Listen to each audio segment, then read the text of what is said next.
Hello, I'm Bud McCord. Welcome to Food for Thought, thinking with Jesus. Not just about Jesus, but thinking with the mind of Christ, which I believe that each believer can do. Today's devotional is about the family. It's about giving to our children roots, dreams, and wings. Today is October 9th, 2020.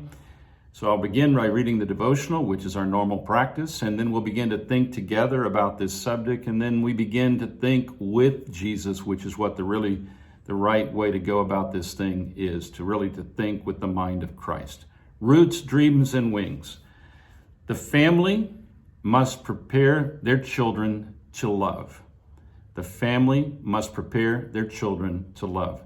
Every child needs roots, deep roots in love, dreams of love, and wings to love. Families are in crisis because they lack a clear plan for the future of love. Parents need a plan to raise their children to become the future of love. The hope for the family exists in God, the creator of the family. His love has not changed.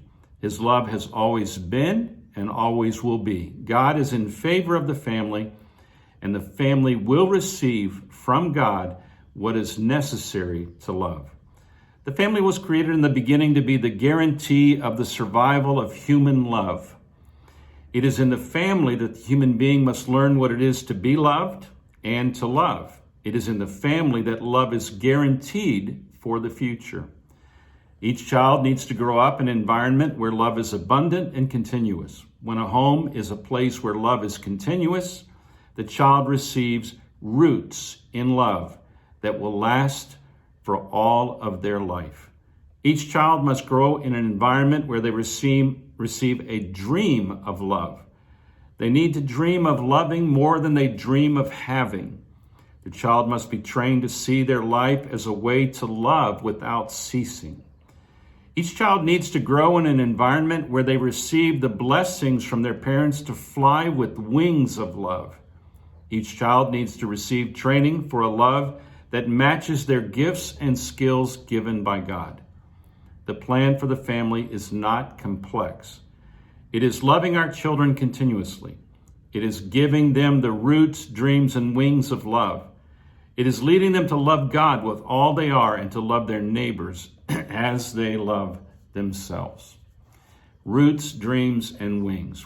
While Pam and I were raising our 4 children, all of them now are adults with their own beautiful families, we had this plan, and it was simple. It could be discussed, it could be perfected, it could be altered, it could be used daily to evaluate whether we were still on track in raising our children in the right way. We needed, first of all, to give our children roots in love. When you read the story in the Bible in the beginning, when God created Adam and Eve, he put them into the paradise, the paradise place where they could raise their children. And he said to them, "You are made in my image." What does that mean? God is invisible, but God is in his deepest essence, pure, continuous love.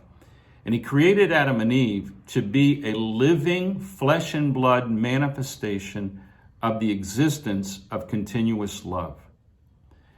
Adam and Eve were given an assignment: have children, multiply, and bring those children into an environment where there is continuous love and generosity. That's the picture of the Garden of Eden and of the first occupants of the Garden of Eden, Adam and Eve. They were to give their children a rooted experience in the greatest reality that exists in the universe, which is the existence of continuous love. Imagine the difference it would make in our world today if every single child was brought into this world where there was waiting for them a mother and a father who were there to do one essential thing for them, and that would be to convince them, to show them, to let them experience that there is something called continuous love. Continuous love. There is no experience more important to the formation of a really healthy human being than for that person to have experienced what continuous love actually is. We need to give our children an environment where they can come to the conclusion as they're growing older that continuous love exists. And in time, that will lead them to conclude God exists. The second thing children need from us as we're going to raise our children is they need to dream of loving. They need a dream of being good at love more than they need a dream of being good at accumulating material things or having a career that is respected or accumulating some sort of a dream of a physical reality that we might think was the destiny of their life. No, they need to be taught to dream about being good at love. Now, love needs a context. So they can choose a career. They can become a pilot. They can become a school teacher.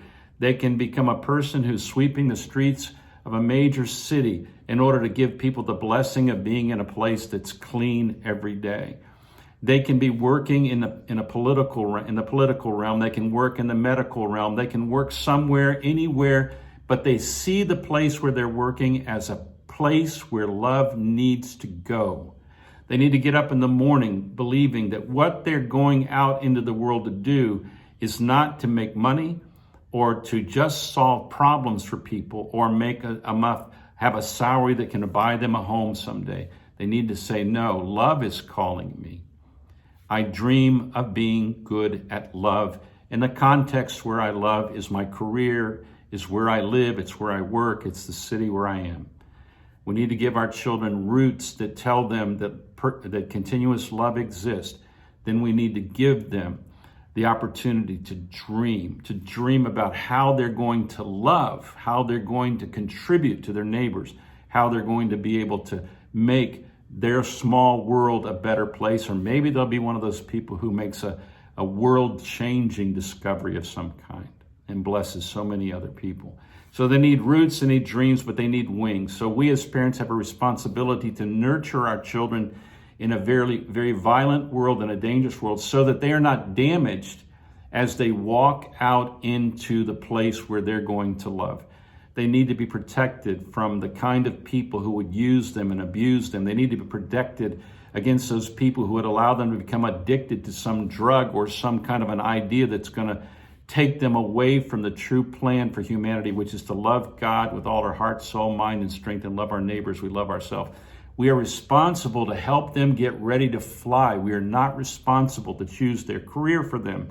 We are responsible to help them in the presence of God choose how and where they will love.